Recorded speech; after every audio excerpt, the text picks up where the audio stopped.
We're going to have a very special speaker from the Hope Channel International. I met our speaker first time in 2018 when we had our GAIN convention in Kintex, South Korea. And he was the former communication director of MENA, or Middle East and North American region. Pastor Chanmin is a media professional with over 20 years of experience administering teams and departments, managing change and integration processes, designing and implementing media strategies for impactful gospel communication. Pastor Chanmin, our speaker, was born into a Buddhist family in South Korea. And he served because as... my mom, she works very hard. My dad works very hard. They don't really take days off very often. So I'm definitely going to send that to my mom and be like, hey, you should. And he served as a missionary in the Middle East and North Africa for 12 years. So imagine that, coming from a Buddhist family, ministering to Muslim community. Yeah? And before joining the Hope Channel International team as the senior director of television distribution in 2022, Chung held various roles including field secretary, media ministries directors, and communication director, production manager, and producer. In these capacities, he led diverse teams in developing and implementing mission strategies that encompass Hope Channel, digital evangelism, publishing, and radio. So, this morning, let's give the time to Pastor Chanmin as he gives us more information about the brand alignment of Hope Channel. Thank you, Edward. Thank you. Nice to meet you. Good morning. I heard that yesterday was really kind of a tiring day for everybody because of the production. Yeah, my name is Chanmin Chung, and then I'm from Hope Channel International in the US. And then I send warm greetings from Hope Channel International colleagues, my friends and leaders, and then they are very much interested in this meeting. And then thanks for the invitation from Pastor Hashbone to be part of this meeting. I'm not just saying this one, Pastor Hashbone, just to be nice with you, no. Let me tell you the reason why I really appreciate about this invitation. I made a problematic comment to my Korean friends before I arrived here. The comment was, I told them, this is my first time to visit Philippines. And they didn't get it. They asked me, what does it mean? So I told them, I mean what I said. This is my first time to be in Philippines. They didn't still get it. They asked me again, so can you explain more? So I say, what's wrong? And then they say that the first time in 10 years, first time in 5 years, or first time since you moved to the Middle East, or first time since you moved to the US, what's the meaning of first time? So I told them, I have never been to Philippines, that's what I mean. And the reaction from them, one person told me, what's wrong with you? So did I commit a sin because I had never been to Philippines? I didn't know that. And then I remember even my wife, she was a 1000 movement missionary before. And then we have like a Filipino friends in different places. And then I remember they made fun of me because of this. So they talk about the Philippines and the mission field or whatever. And then my wife or other Filipino friends, they say, oh, by the way, there's one person who has no idea about Philippines here. It's me. But now, I don't say that I know Philippines, no, because I've been here just for 4 days. I wouldn't claim that, but I will remember about Philippines. If I remember about Philippines, I'll remember about this meeting. I'll remember about people who are enthusiastic for mission, using their creativities and then media. It's about you. So I'm happy to be here. And then although I don't know about Philippines, at least I've been to Philippines, I can claim, to be fair. So today, talk about the mission, talk about the branding. I'd like to talk about department store. Do you know department store, right? These days, we have malls more. Who loves department store? Who loves department stores? Okay, we have many who need shopping therapy here, I see. So, the first department store was the Harding, Howell and Co. In London. And then this is a picture from that first department store in London. It was opened in 1796. So in the beginning of the department stores, there was an issue. What was the issue? People stay in the department store so short. They don't stay long there. That was the issue for the owner of the department store. So people come and hunt what they need and leave immediately. That was kind of how they did like a department store shopping. To solve this issue, throughout history and around the world, department stores have endeavored to develop strategies and mechanisms to hold their customers longer in the department store. So let me tell you a few secrets, what kind of mechanisms, what kind of strategies they employ. Number one, the first is the effect of slow music. So you remember what kind of music they play in the department store? Classical music and slow music. Many department stores play slow-paced music, especially those selling luxurious goods on floors. This is because slower music tends to make people stay longer. And more important thing, and when classical music plays, people tend to feel fancier, resulting in increased spending. So when you go to department stores or mall, be careful of the music. The second is eliminating the concept of time. No wall clocks. If you go to the malls or department stores, no wall clocks, no windows in department stores. Why? Department stores want customers to lose the track of time and enjoy shopping.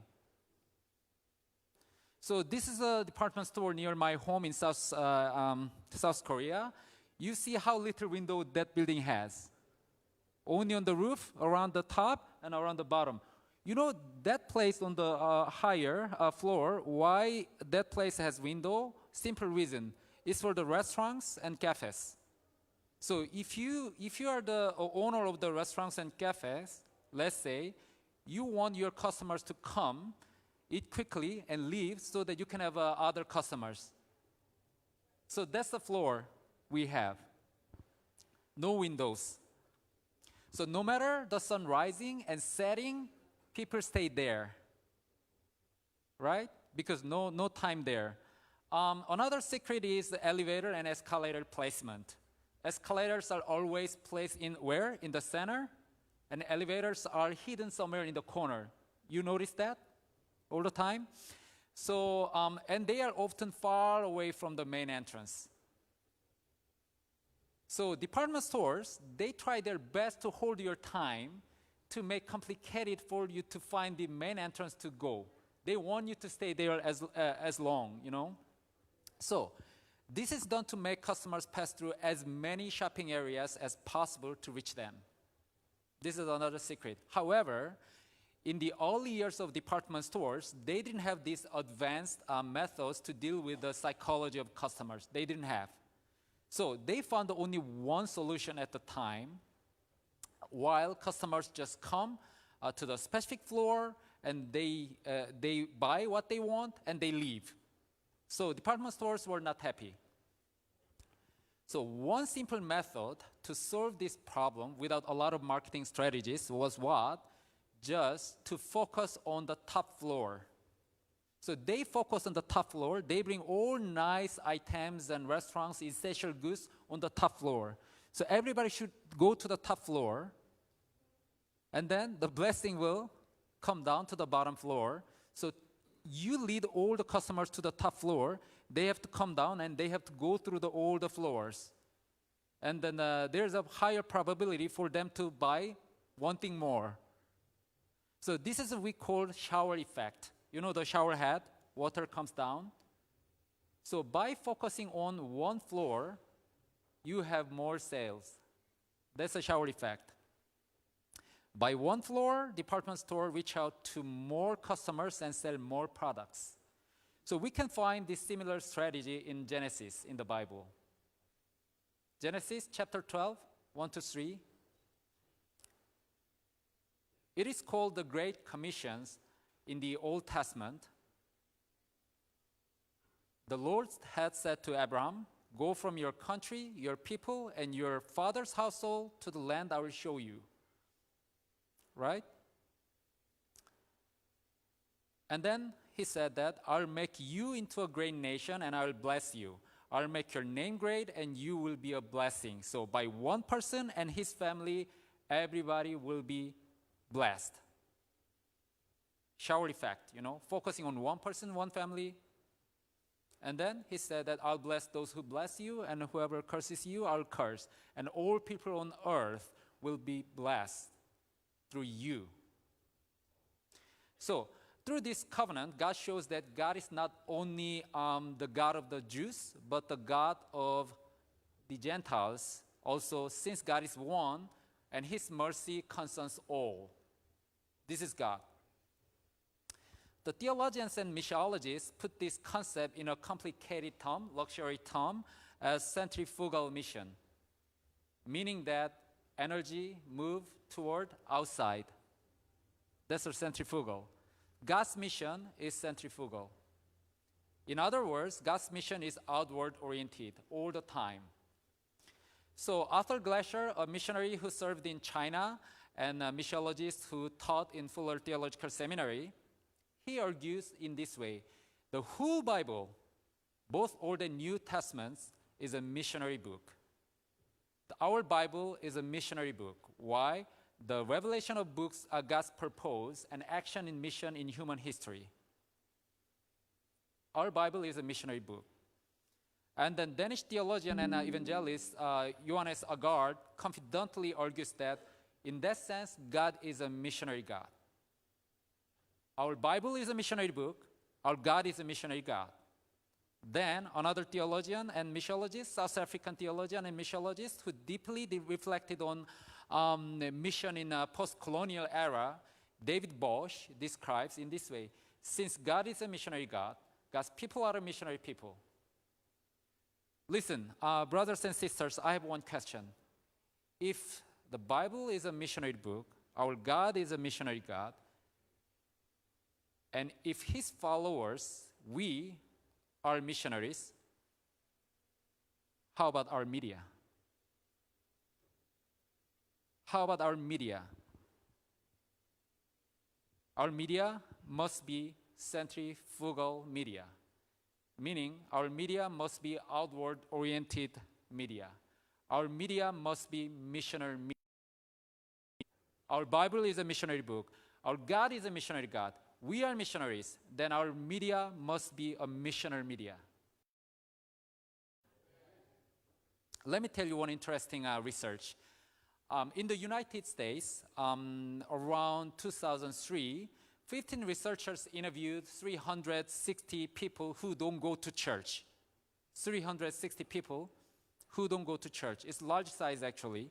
So those 300 interviewees represented 160 millions of unchurched people at the time, representing diverse ages, ethnicities, genders, educational levels, and urban rural settings from all 50 states in the United States and Canada. Surprisingly, 80%, according to the research, 82% of unchurched people, individuals in that research, answered and stated they would attend a church or small group or Bible study if they were invited. If they were invited, they were ready to go to church. If they were invited, it means that over 160 million people are ready to go to church if Christians invite them. You don't believe, but think about that. When was your last time to invite your neighbors and friends? It's not even a special invitation, but basic invitation. However, according to the research, only 2% of evangelical church members extend their invitation to people around them. So let me tell you just a little research here, quick. Within 2 weeks, If you invited someone outside of Adventist circle, if you invited someone to your church or to your Bible study group, raise your hands. Okay? 1, 2. It's not even less than 2%. No, not even more than 2%. So this research does not show how we use our media, no. However, this shows our default mode, centripetal tendency, moving toward inside. So centripetal is another term which means inward orientation. You see the image there, moving toward the center. So I have a question for you, brothers and sisters, today. How about our media? How about your media? How about my media? How about your media? Is our media centripetal or centrifugal? Is our media inward or outward? You know this story. Jesus' disciples distributed 5 loaves of bread and 2 fish, right? Let's say we have, but you know what? Historians assume that maybe the number of crowds was approximately 20,000 people, since head count was only for male adult male at the time. So let's say, of course, this place is small, but let's say we have 20,000 people here. And then Jesus asked me and Pastor Hashbon and other pastors to distribute bread and fish. From first row to the end, of course, our church members will come to the forward and they'll sit the front row, and then maybe half there, maybe we can see some Catholics, and move forward more, and then we see the Hindus and Muslims, 20,000 people. So Pastor Hashbon and I, we distribute, right? From the first row here, bread and fish, and then it takes a long time, right? And then we reach the halfway, and then the first row of our church members standing up and screaming that we got hungry again, please come back. We come back. And then my concern is that then when we will, Pastor Hashman and I will reach to the far back to the different people. Because always we have to come back to the first row. Jesus wept twice in specific places in the Bible. However, he wept over people he loved. He wept over the city he loved. One of them is in Luke chapter 19. When he drew near and saw the city, he wept over it. Another account in Mark, when Jesus landed and saw a large crowd, he had compassion on them because they were like sheep without a shepherd. So he began teaching them many things. Do you love your city and your people? Do you love? I mentioned that invitation is one key element to bring people out there to Jesus. Teaching is another thing, because many unchurched respondents in the research answered that no one told them how to be a child of God. How about our media? Our media has compassion on sheep without a shepherd. Our media teaches people who do not know the gospel, or we serve just each other.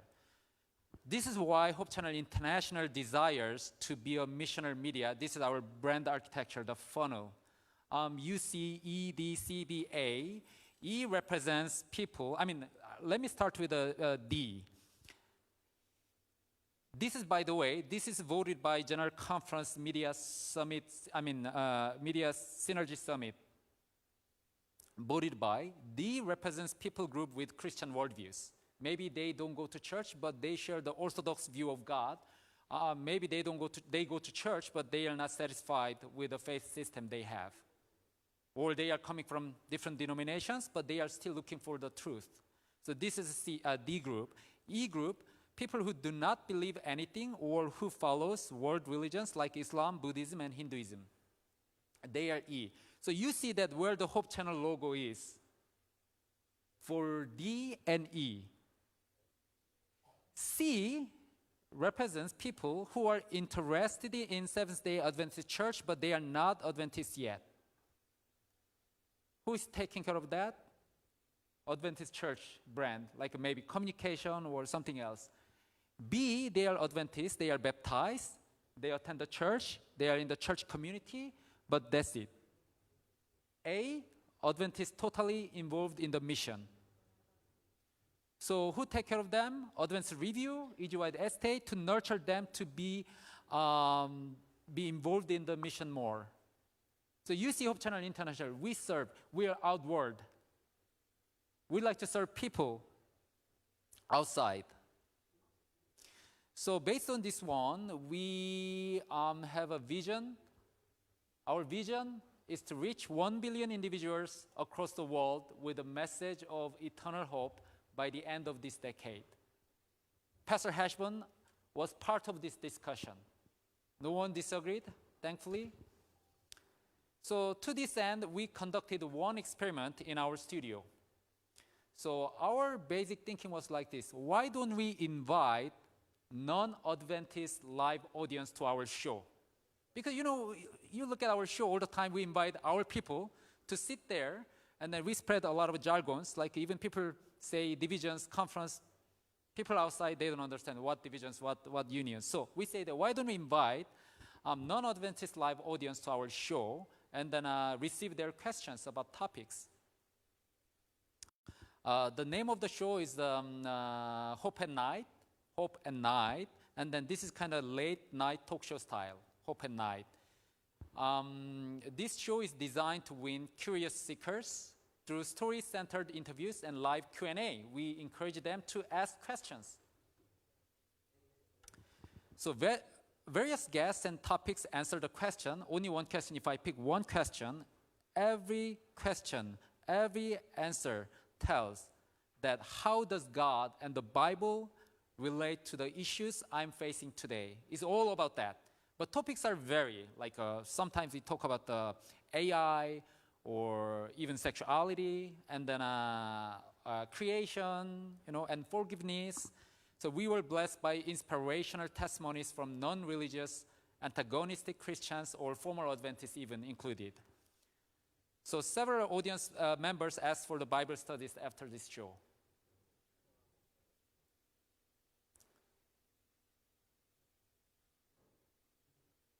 Audio, please. Yeah. Okay. Can I play now?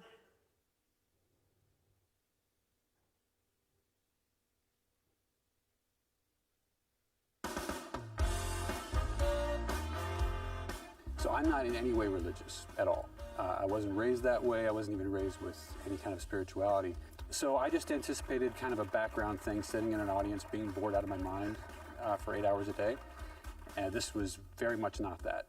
Your guests are so interesting, like the topics. How do we find meaning in life? And is there truly a God out there who cares about me?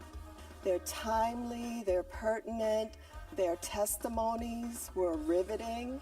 And I was just like, wow. The world of today and the people of today don't just want regular rhyme and religion and repetition. They want real answers. They need real revelation. And so I think that this show will inspire that in people, for them to seek after God in those places. I think it's super well-rounded. Like, you have so many different types of people coming in and talking about so many different topics. I've really loved being engaged and being able to ask questions and really be interactive. People in the audience are asking the same questions that most people probably have. Challenging questions were welcomed, and yeah, let's think about that. I don't have all the answers, but this would be something to talk about. And that's encouraging and refreshing. That's not the norm from what I get from religious people. Normally they just don't challenge them too much. Just, this is how we like things. I need to dive into something to really understand it. I was also told to never question God. God's perfect. He doesn't need to be questioned, even though we as humans are geared to question everything. From this experience with various guests, actually, I've learned that that's okay to question, and that it's the only way really to keep progressing forward and learning more is to question, whether that be just in life or through your faith. The episode that I got the most inspiration from was when one of the speakers was speaking on forgiveness, when he made a point that we have to forgive people, but we have to first forgive ourselves. You hold this resentment inside you and you don't even realize it, and the only person that it's hurting is yourself. And that's something that I've struggled with, and I did find inspiration, and that evening I was able to go home and actually found the words to tell myself on how to forgive myself. I really like the talk about the Sabbath day because My mom, she works very hard. My dad works very hard. They don't really take days off very often. So I'm definitely going to send that to my mom and be like, hey, you should stop working on the weekend. It was interesting to me to find out that, a healthy lifestyle is not only good for a person internally and for their own personal, and that aspect I never really explored before, but this episode really opened up my eyes to that. I belong to a small church that is very Bible-oriented. The big difference was the emphasis you put on God is love. I think I've pretty much considered my whole life to be kind of agnostic. I'm the type to not believe until I see evidence. But through this show, I kind of see the evidence, and also, even if I don't physically see something, maybe I could feel something. Like, I might go through an awakening, but I don't even know how to put it. I grew up in the Seventh-day Adventist faith. On Saturdays, I wasn't allowed to go to birthday parties, go to the jump park, whatever. So it kind of made me resent the religion growing up. Right when the summer started, I came back from college. I just finished my first year, and I told my mom, I'm like, I don't want to go to church with you anymore. If you're making me go to church, I'm not going to live with you. Fast forward, get a job, casting call. I apply for it. I don't really know much about it. And me and my dad, we pull into the parking lot, and what do we see? The large Seventh-day Adventist sign. And so it's like, oh my gosh, why am I here? I just tried to leave this religion, and somehow I was brought right back. This has brought me back, and it brought me closer to God, because I did get to learn about some things that I had questions on, and I was kind of questioning the faith in general. It was life-changing, I'd say. I know my life is better now. I've learned a lot. It's been really life-changing, really. No, I would absolutely recommend this show to others. I think they'll get something out of it, whether they're non-religious like me, or if they do subscribe to a religion, or if they're just a straight-up atheist. There's worthwhile conversations happening here. I feel like oftentimes, especially young people, we're scrolling aimlessly at night. We're just clicking through TV channels, trying to find something to watch. If I landed on this, I know it would make my night a lot better. I know that it would help me in ways that would be productive, and I just think it would be really terrific. Night can be the hardest time. That's the time when people feel lonely. But if you can find something during the nighttime that can encourage your soul just as you're scrolling, something like this that'll encourage you to study and seek the Lord more, that's awesome.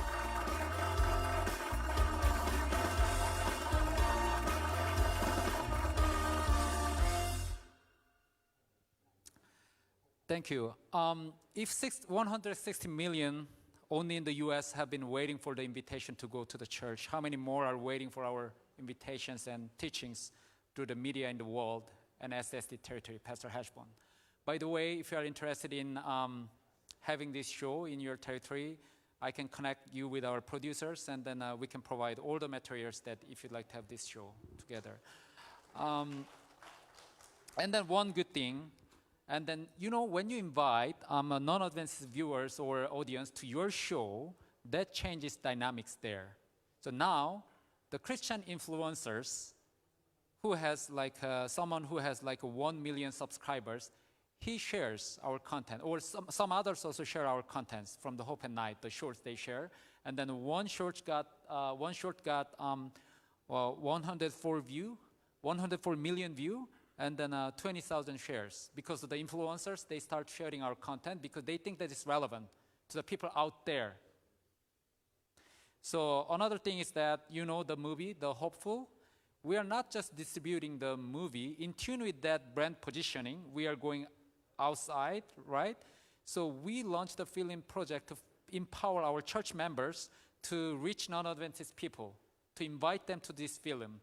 Although this film is about Adventist history and our pioneer, still people are interested. So in April, you know what? This film will come to 900 cinemas in North America for 2 days. But it's not just a cinema thing. We developed it, the cinema evangelism training kit, so that our church members can utilize this invitation and interaction together. This is a picture that some churches, how they utilize this film for reaching out. And then also we created, let's say, special edition of the Steps to Christ to distribute. So it's not about just distribution. So Viggo Sogard, a longtime missionary in Thailand who taught communication in the School of Intercultural Studies at Fuller Seminary, emphasized the importance of mission media. He stated in this way: God has given us a mandate to communicate a message to others. You know which part I emphasize? Communicate a message to others. How about your media? How about my media? I'd like to close my time with Apostle Paul in Romans chapter 10. For everyone who calls on the name of the Lord will be saved. But how can they call on him to save them unless they believe in him? And how can they believe in him if they have never heard about him? And how can they hear about him unless someone tells them? And how will anyone go and tell them without being sent? That is why the scriptures say, how beautiful are the feet of messengers who bring good news. Brothers and sisters, how beautiful are the signals of mediums that bring good news to people out there. Our media must be centrifugal media. Our media must be outward-oriented media. Our media must be missionary media. Thank you so much.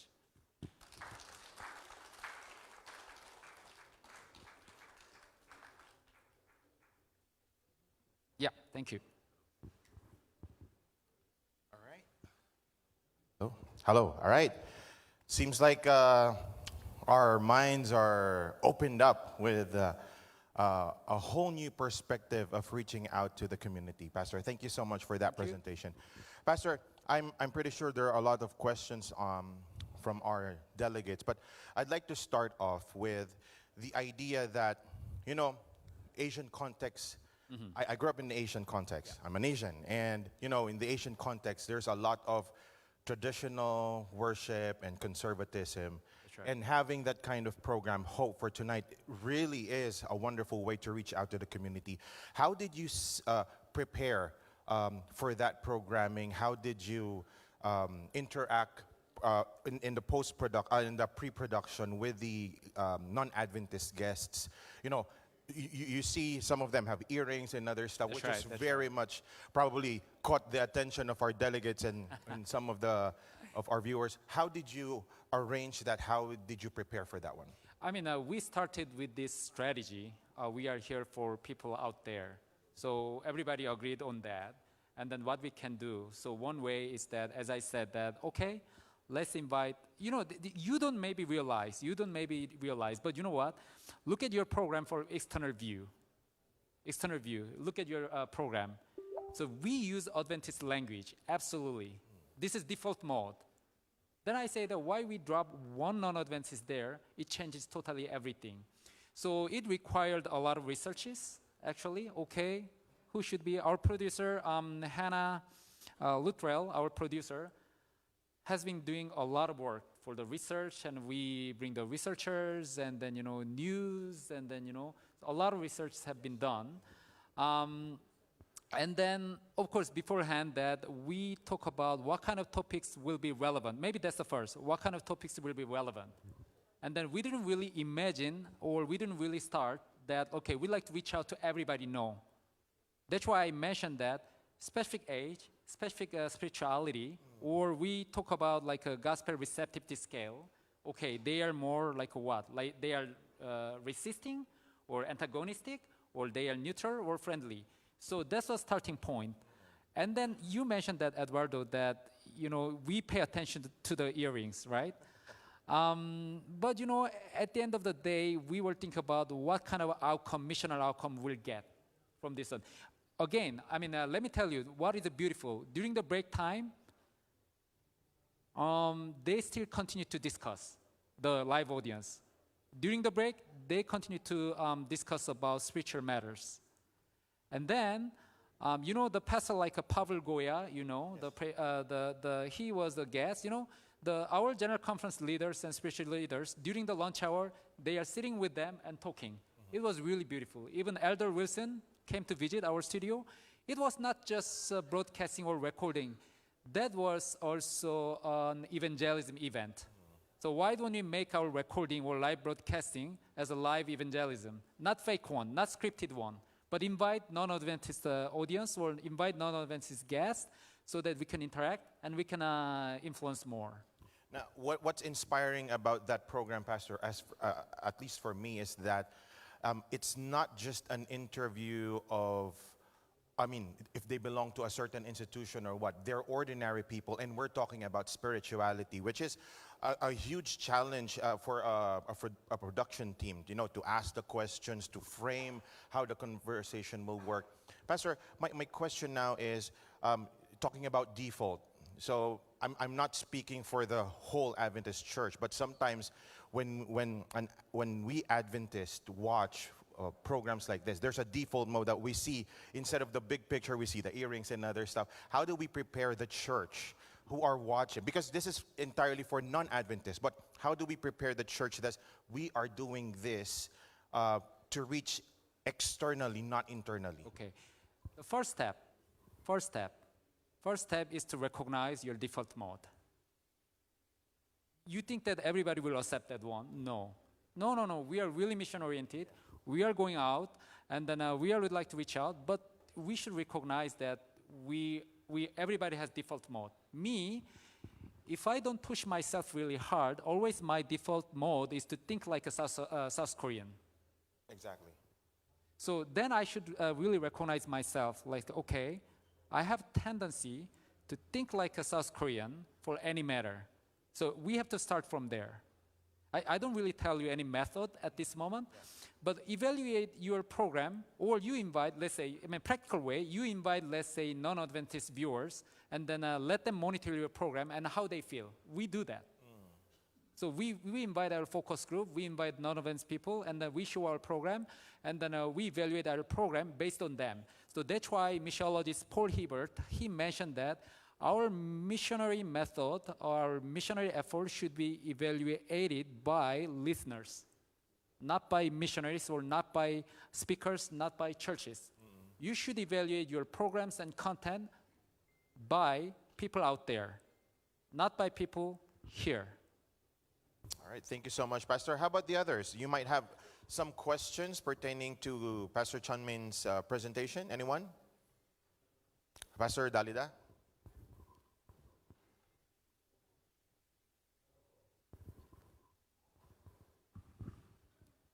I have two questions.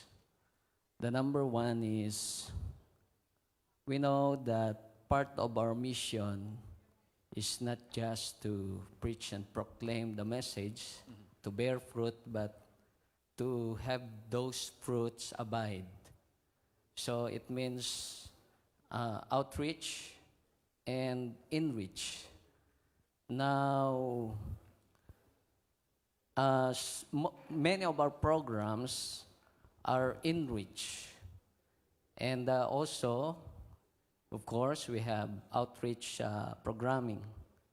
Now, can't we just have like a system, like color coding or anything, which tells our people that this program, like devotional, inspirational, are enrich, and at the same time outreach? This is purely enrich, this is outreach, so that we know what and to whom we're going to share our programs.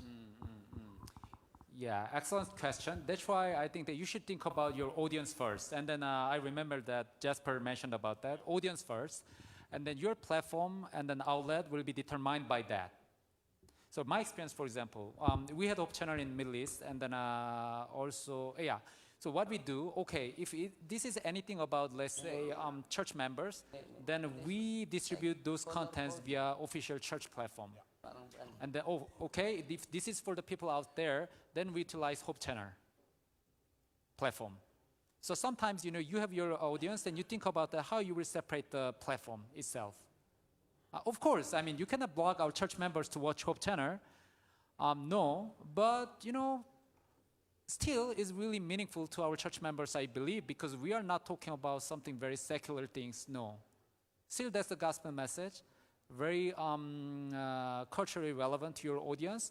Yeah, church members can be invited, but also at the same time, you can invite your church members to utilize your outward content for the evangelism or for the ministries or discipleship.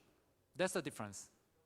Now, in the context of what Pastor, in the context of the Philippines, most of our unions hold to, because in the context of the Philippines, we normally broadcast our content through social media, right? So most of the content that is intended for the church, we can probably publish it in the union page, and the contents that is intended for the global audience or regional audience is the Hope Channel page, which is Luzon, Visayas, Mindanao has a Hope Channel, so something like that. All right, how about the others? Sir. Second question. Oh, second question. I'm sorry. One of the challenges here in the context of the Philippines is that in outreach pages like Hope Channel, AWR pages, our audience are mixed, mostly Adventist. So how can we train our people to avoid using Adventist jargons, just like you said, SSD and PUC, and the most common one, Happy Sabbath, Happy Vespers, Happy Midweek, are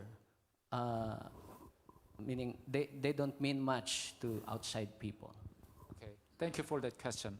Excellent question. We have a vision, we have an idea, but implementation is another thing. I believe that that's why we are here as a leaders, right? Pastor Hashbon is here. He's very much part of our whole discussion global-wide. And then you are here. Now you heard my message and then my presentation. What you need to do is that you keep that in mind, and collaboration with Pastor Hashbon, you should communicate with your leaders and church members. There might be training session we'll need. Repeatedly, we have to communicate this again and again. It'll take a long time for everybody to understand. So don't think that it'll happen overnight. I don't think so. But don't be, so please keep your energy and then courage to move forward. Of course, some people are behind. It takes more. Look, I talked to church members for 3 years about this strategy when I was in the Middle East. After 3 years, one church member came to me, this is what this is how I see. So I say, look, this is, I told you for 3 years. So sometimes the realization comes really late, but don't give up. Pastor, I'll go with brother first and then you. Okay.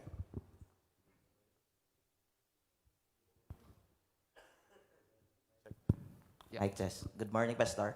Morning. I'm happy because there's really a clear guidelines of where Hope Channel would go, because even as a layperson, we think that Hope Channel will serve outside and inside, but mostly we see I'm happy that there's a paradigm change, but my question is, what are the plans of the church to re-educate church members?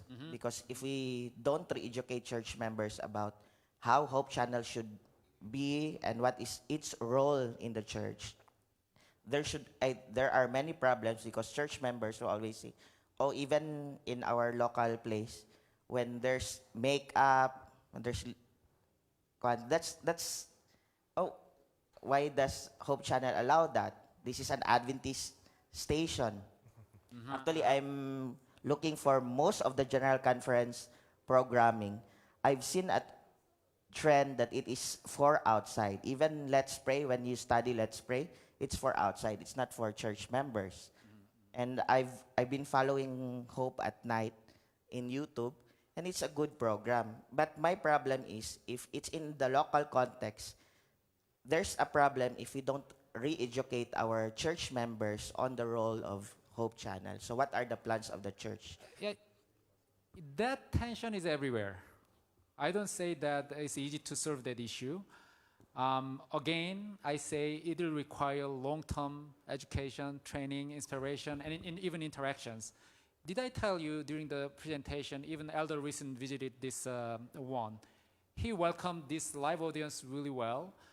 He didn't pick anyone. Of course, he doesn't endorse, none like a kind of a culturally like outside of our lifestyle, or he doesn't. But think about your evangelistic meeting in your local church.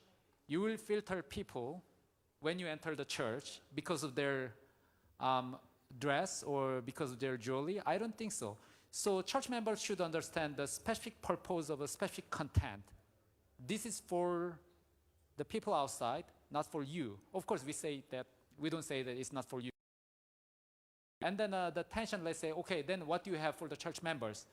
One department or one entity cannot accomplish everything. I don't say that our church members don't need nurturing and discipleship. They need. But we have other functions, other departments who can do that, but not Hope Channel or AWR. Thank you, Pastor. Pastor Hesh? Yeah. I'd like to support the idea of Pastor Chanmin. Actually, brand positioning for Hope Channel is one big issue, especially in the context of Southern Asia Pacific Division. The reason is it's the members that are funding our operation for Hope Channel. And obviously, our members would demand content that would be suited for them. And that is our failure in the first place. So when we opened Hope Channel, we did not realize that our primary audience should be the non-Adventist. We, to start with, thought that our audience are the Adventists who funded our programs. They are the ones that we need to please. So it's a failure in the first place. But the reasons why we need to realign is because Hope Channel is the brand that should be very much attractive to the non-members of a church. I have been a long-time host for Takna sa Pagtuon, and I take pride of that name before, but I realized that most of the audience I had in mind were the Seventh-day Adventist members. And I should not do that purposefully for the members of the church. Here's the game plan.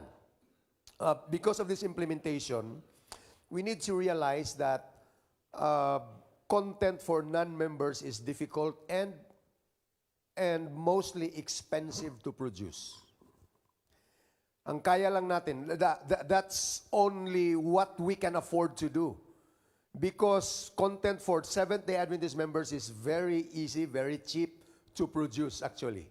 We don't need to think of doing more cinematics or going outside or shoot field or views outside, because when we do it in the studio, it's very affordable actually. So, but that's the only thing that would be very attractive, not for Seventh-day Adventists, but for the members only. But here's what we do.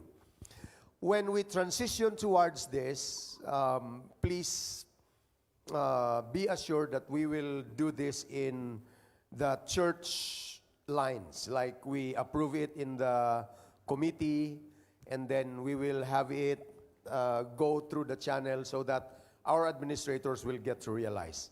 The fact is, most of our administrators would like Hope Channel to host our big meetings because Hope Channel has a good brand. And we want even our church programs to be posted in Hope Channel. And the more we do that, the more we drive away our non-Seventh-day Adventist viewers. Here's what we can do. We have other social media pages that we own as a church. Hope Channel, Music of Hope, we have Southwestern Philippines, Southeastern Philippines, Central Philippine Union Conference page. We also have Hope Channel Central Philippines. Take note, if it's for church material, we need to begin to transition to use our church official pages and channels this time. If we think that this material is not for is not for non-Seventh-day Adventists, we do not post that with Hope Channel.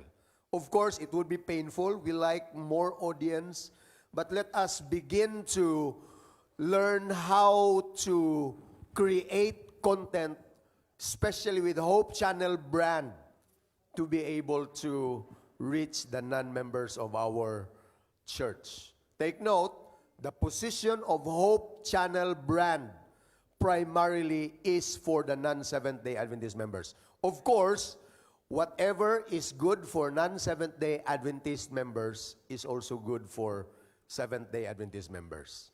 But probably what is good for Seventh-day Adventist members may not be good for non-Seventh-day Adventist members. So we have been battling with this issue, but because Hope Channel International is serious with this, we can't be just lax on this issue. We need to help our church understand how we are going to do this. And of course, we all realize that our Hope Channel operations are funded by tithe money. So in fairness of tithe money, it should be for evangelism mainly, and what is for evangelism would also be good for nurture. It's not for nurture only without the evangelism. We do evangelism with tithe money because with evangelism there's nurture in it. Thank you so much, Pastor Shen. Thank you so much, Pastor. Okay, we'll have two more and then we will move on to our next speaker. All right, Evelyn? Hi. Hi, Pastor. I am here with some of my, one of my managers and one of my colleagues, Pastor Mu, coordinator, and we work at Hope Channel Southeast Asia. So one of our challenges is that we cover around 6 countries in Southeast Asia region, and we need to create content for Muslims, Buddhists, and how maybe would be your advice in how can we include them? But for example, in the countries that we cover that they are Muslim, if we try to invite someone for the program, or if we try to include them in a way of a poster that maybe they can see that, okay, I can see a lady wearing the hijab, but actually our page could have problem in that country. So instead of them to feel that they are included and they could check that content, actually we would have problem because we cannot reach them in that way. Right. And if we are doing a program and we would like to invite a Buddhist, but we don't want them to feel that we are forcing them with our, but we wanted also their input and understand better how we can reach them. But how could we, include them in how would be the best way to include them? Mm-hmm. Because if you go to a Christian and you are doing a program, if that is a general topic, sometimes it's a little bit, in my point of view, it's a little bit easier because they know already, they know who is Jesus to you, maybe, even that I don't believe in Jesus, but I know that what you believe. And sometimes it's easier for I see where you are going, and I don't have that kind of prejudice. But how we can try to include them in a way that they don't think that we are forcing them. So what would be your advice in this case? Okay, thank you. Yeah, thanks so much for that question. And then, maybe I should put disclaimer here. This model, let's say inviting non-advanced members to the show, this is only one model. There can be other models. For example, as I listened to you, what we did before, we invited like a renowned Islamic scholar to our studio in somewhere, right? He's really the imam type of like a professor, doctor from a university in the Middle East. Of course, you should be really wise. For example, there are 2 approaches. If you'd like to invite, and if they are allowed to be part of the Christian program, you can invite. But what you need to do, two approaches. Number one, some people, they really like to emphasize the similarities between Adventists and Islam, for example. But it can go to wrong direction, in my view, because you affirm the inner logic of Islam in that way. Oh yes, you don't drink, we don't drink, you know. So sometimes it can be really tricky. The safest way, in my experience, you still invite them. So you talk about the maybe concept of grace, let's say, okay? Then you emphasize differences between Islam and then our faith system. Let's say, okay, we, according to the Bible, we understand the concept of grace in that way. How about you? So, and then we don't have anything, but he also expresses, oh, this is a concept of grace, or let's say redemption. So in that conversation, people will notice what's the difference between the concept of redemption from the Adventist church and concept of redemption from Islam. Absolutely, inner logic is far different in my view. So that's a wise way, so that you don't compromise anything, or the person doesn't compromise anything, because simply you just talk about what you believe and how you believe. But you emphasize the similarities. Sometimes it can go wrong. Then it confuses me. And then I don't know, even you can invite those people to your studio. I don't know. If it doesn't work, you have to find different way to intersect with different faith system in your region. Okay, let's have Mariano first. Sorry, this is the last question.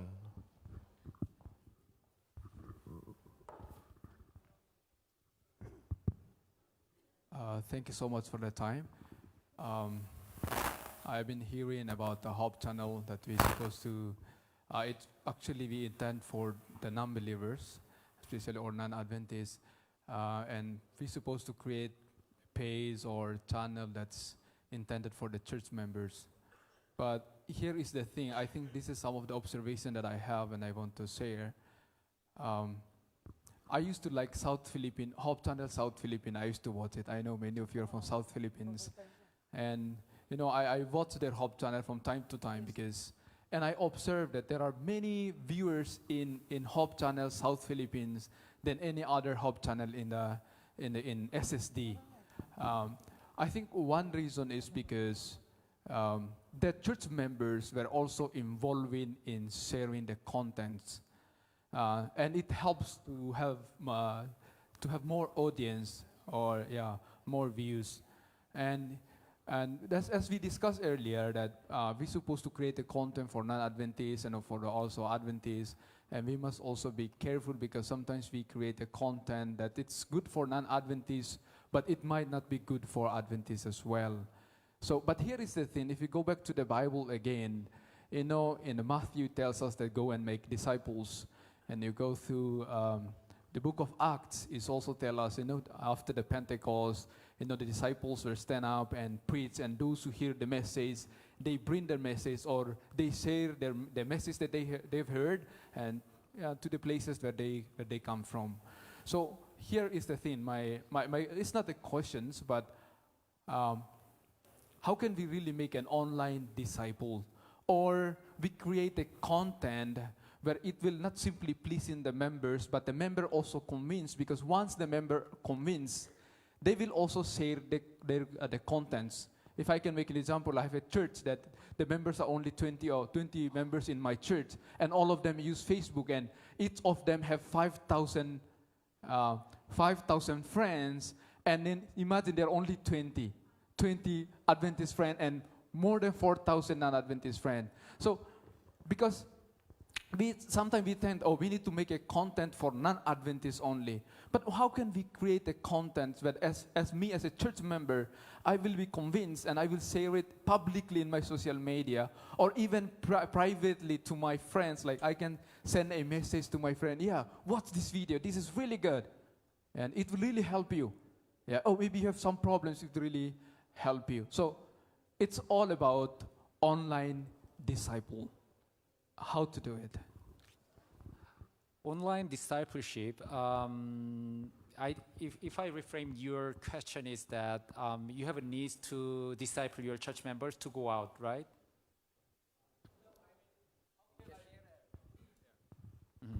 It's simply like this. the more you share, the more views you will get. So how can I create the content where, like, even Hope Channel can create the content that the members also convince and the member will share? We will have more views rather than we only make a content for non-Adventists and the member are not interested, and we are expecting the non-Adventists to view and we are expecting non-Adventists to share to the people while our Adventists doing nothing. It's supposed to be we make a content. I don't say it's supposed to be, but how can we make a content that the members will be convinced and they will share to the people? You know, I mean, this is I like to bring an important topic because I talk with for example, do you remember the funnel, the brand architecture funnel I show you, right? The E, D, C, B, A. Why in that order? Why in that order, do you think? It's not just like that's the linear thing and discipleship process in a way.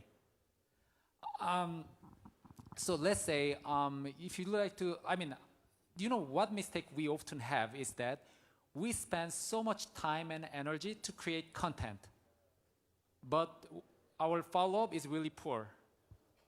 Maybe 90% of our money and then 90% of our human resources we utilize for creating content, and then just a little for the follow-up. So the solution or idea is like that. Church members should understand media ministry as a whole. So they shouldn't feel that we are here just for the creation of the content. No. We are here for the discipleship as a holistic mission.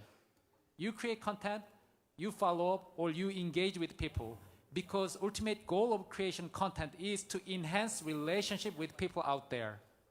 If they don't understand that framework, of course, always you will face the dichotomy, that one. Creation content, and then a lot of views, but the Adventist members do nothing. So I suggest, let's say, when you have any media project, it shouldn't be media project. It should be a mission project. Networking with, for example, Pastor Heshbon, SSPM, or centers of influence. So think about that, how you include everybody as a holistic mission. From content generation, interest generation, and then a follow-up, and then a decision making. Media ministry is just part of that. So we should deliver the big framework for the church members so that they can be part of that, not really dichotomic or separate. All right. Thank you so much, Pastor. I know you still have a lot of questions. Just an additional, Sir Ed. Okay. This will be the last, okay? Okay, just an additional. I just want to share in connection to our brother here who's asking the question. I believe, because I am from the South Philippines, and what we did is we first connect to the church members. We know that Hope Channel is for evangelism, but we cannot do that alone. So we partnered with the church members. At first, our church members are not believers of the media ministry. They don't even have TVs in their houses because the pastors are telling that TV is evil. So that is the first step that we did.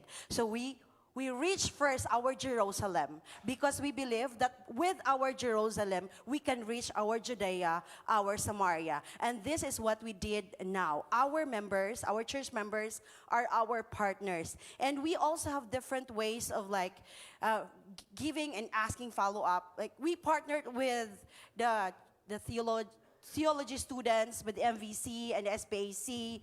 We partnered with those who are working, those who are psychological first aid professionals, because there are a lot of viewers who are in need of mental education, mental health education. And I believe if we can reach our Jerusalem, if we all will work together for this, then we can reach our evangelism. So it has to be total member involvement, not just in other department, but also with Hope Channel. So begin with, the question is, how do we reach our target? Begin with partnering with the church. Begin with partnering with the departments that we have at the church and tell them, this is what we're gonna do to reach our people. Thank you. Wow, yeah, that's really a heavy question, and good question. A lot of issues we have is about perception. How people see the media, let's say. Maybe about this meeting, if church members don't know about this meeting well, maybe they say that maybe some geeks gather together and talk about the equipment. No. So that's not only the work from us as a creatives or media or communication professional. No, that should be really the work of everybody. You should communicate with your members. This is framework. We are not as a just media ministry, but mission. And then, of course, person like a leader like a Pastor Hashbone has a big play in the committees and then important meetings. So another level of communication there. And then local level of communication, we have you. And then I think communication is one of the big things you have to do to change the perception on the media ministry, because church members feel that media ministry is just fun about technology. Yeah, no. So that communication has to happen long. And then, by the way, and then also, let's say, reaching out to church members to do a better mission for reaching out to the outside. I would say that if everything is mission, nothing is mission. If everything is mission, nothing is mission. So you should find a way. So number one, a lot of communication with church members and leaders. It's not that you manage your church members, but also you manage your leaders in a way. And then Pastor Hashbone is here, your pastors and directors are here. So they should be communicated to change the perception first. Then maybe we can reach to that one. So I don't know, this is a enough adequate answer, or you have another follow-up question about that? All right. Thank you so much, Pastor. Let me not confuse everyone. We have a timeline for this. This could not happen overnight. It's not easy. Of course, we're looking at like 2 or 3 years before everything is in place. But if we don't start soon, we won't go anywhere. So we need to start sooner. That is why we do it in the committee first, and then we will translate it downwards to our counterparts. And the transition would be taking a little bit longer, but at least we have started earlier. So that's the point. We're looking at maybe 2 or 3 years to make that happen. All right. Thank you so much, Pastor. Thank you, Pastor Chanmin. So the idea is